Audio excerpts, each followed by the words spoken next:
¿Que le está saliendo el agua sucia? Residents in Maywood, California are afraid to drink their water, and it is easy to see why. Here, in this predominantly poor Latino community east of Los Angeles, tap water is often brown. No authorities have told the Padilla family not to drink the water, but like many here, they're cautious and buy filtered water to drink. This is how it was coming out before she started washing her dishes. Kenia Alcocer is a community advocate for clean water in Maywood. The samples of dirty water she collects from residents contain brownish chemicals like manganese. There you see it. Same home. This one was taken November 17th from her restroom. And then, you see, 6 p.m., water comes out dirty again.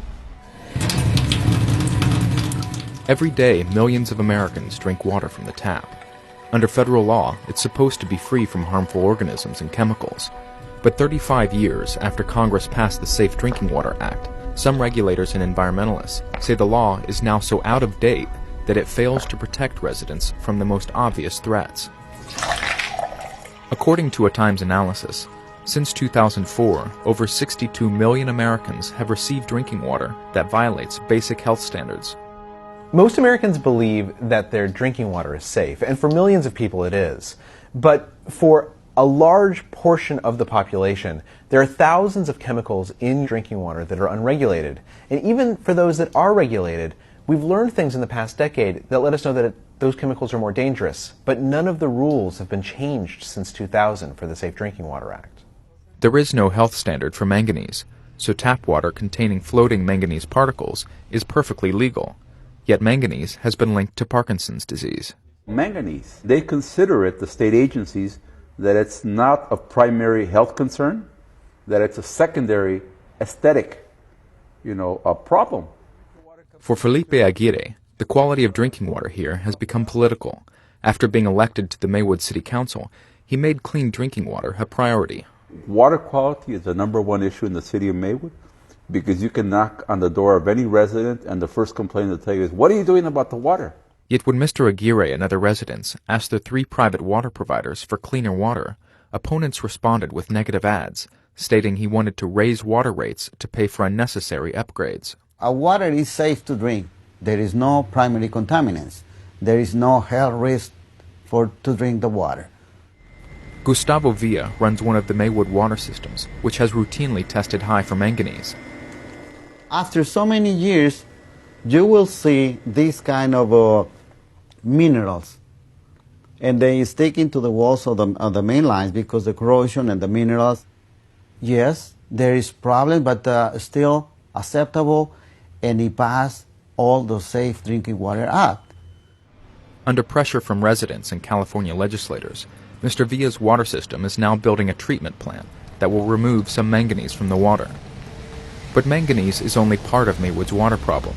Less visible contaminants persist, including a manufacturing solvent called trichloroethylene, or TCE.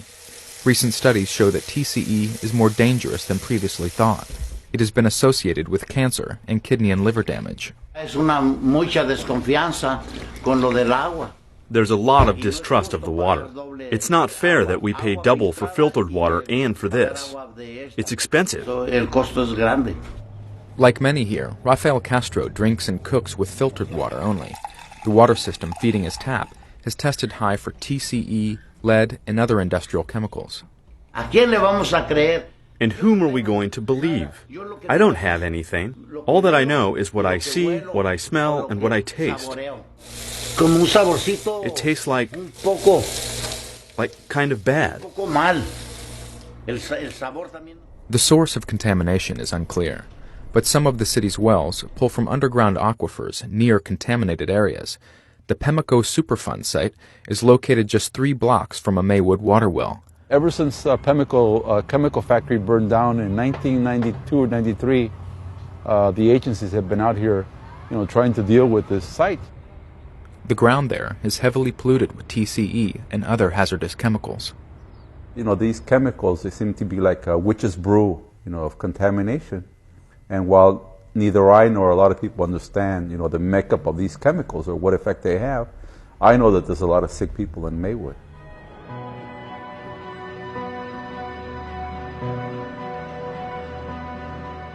The scientists and regulators within the EPA for over a decade now have been pushing for tougher rules on drinking water and new laws that empower them. But very often when they've tried to do that, industry has pushed back very successfully, because if the rules got tighter, a lot of companies would have to pay a lot more in cleanup costs. And for already strapped municipalities like Maywood, the cost of filtering new chemicals could cost millions of dollars. Mr. Rolfe. Bob Rolfe runs the Maywood water system that tests highest for TCE. Is there a problem with the water here in Maywood? He would not speak on camera, but stated that, "We follow the letter of the law. If they change it, then that's what we'll do." The EPA says that they believe that most people in America get safe drinking water, but even they admit that there are contaminants and chemicals that have not been analyzed. And so Lisa Jackson, the new EPA administrator who took office earlier this year, has asked Congress for greater authority to analyze chemicals. Until the law is updated, people in Maywood and around the country remain at risk, and millions of Americans cannot be sure that their water is safe.